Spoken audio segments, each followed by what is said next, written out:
So, you might remember in the opening of the show me telling Judy that summer was not over, and I'm here with Jerry Yost from Gardener's Meat to prove that.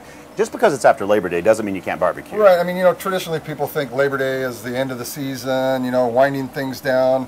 All the vegetables and everything are coming towards an end. But, Gardeners, it's barbecuing all year round, and if you're from the Northwest, you're used to it, you're ready to do it what's all a little year rain? round. Yeah, what's a little rain, especially if you're from the Northwest. So what are we cooking up today? Well, today what we have, we're reliving some of our flat irons that we had done in the past, and we have a little different twist on the marinade. We've got a little wine and peppercorn involved in this one.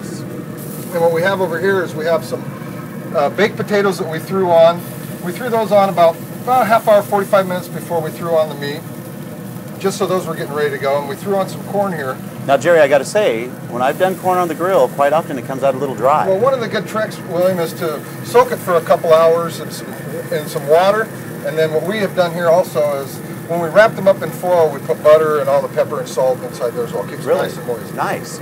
Well, now, another thing that concerns me when I'm grilling is preparation of the meat timing. Some people want rare, some people want well done. And what I like to do on a steak like this especially, because it's so easy to do, we've already seared the outside. We've had the heat cranked up on it, and we seared the outside. For about how long did you do that? We probably had these on for maybe 10, 15 minutes or so.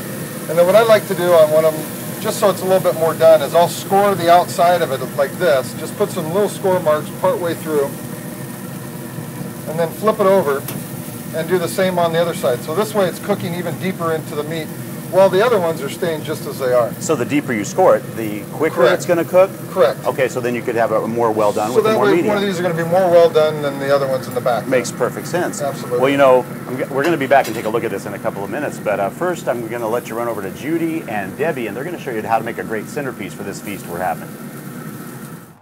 So while dinner's finished cooking, we're going to make some table decorations, and I'm with Deborah. And Deborah, you're responsible with that beautiful buffet over by the barbecue. I am. That's right, so Judy. Pretty. Thank you.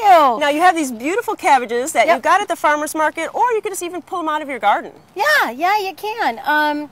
What you do is you want to take the leaves and you snap them off. Okay, it's pretty easy. And you use them just like a platter. You use them as a platter. You wash them off. Okay. It ain't going to hurt them. You just wash them off and get them all cleaned up. Right.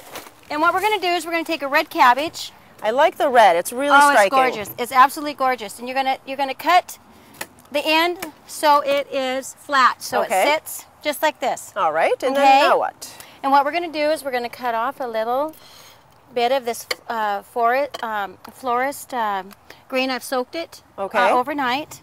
So it's nice and moist. See all that water? We need that water.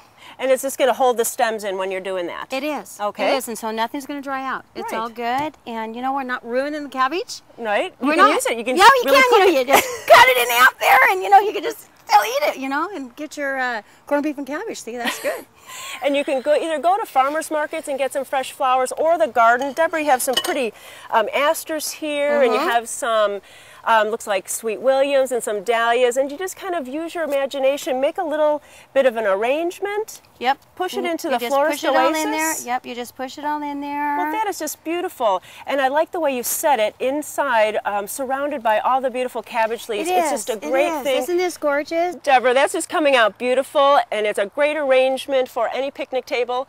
And we're going to go back to William and Jerry and see how dinner's finishing up.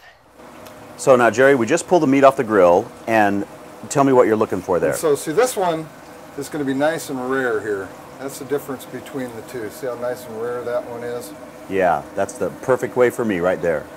And the stuff that goes along with this, it's really simple. We've made it pretty simple at Gardeners. We sell several varieties of salad as well to go along with the steak, so it's almost like a one-stop shop, and we have bread down there as well to go along with it.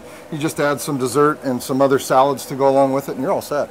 Well, I tell you, I really do believe it is the best meat west of the Mississippi. It's really great stuff. Go on out to Gardeners, pick up your stuff. Don't forget, barbecuing isn't just for summer, and I think Jerry keeps proving that to us every year. Thanks a lot, Jerry. Thanks, William.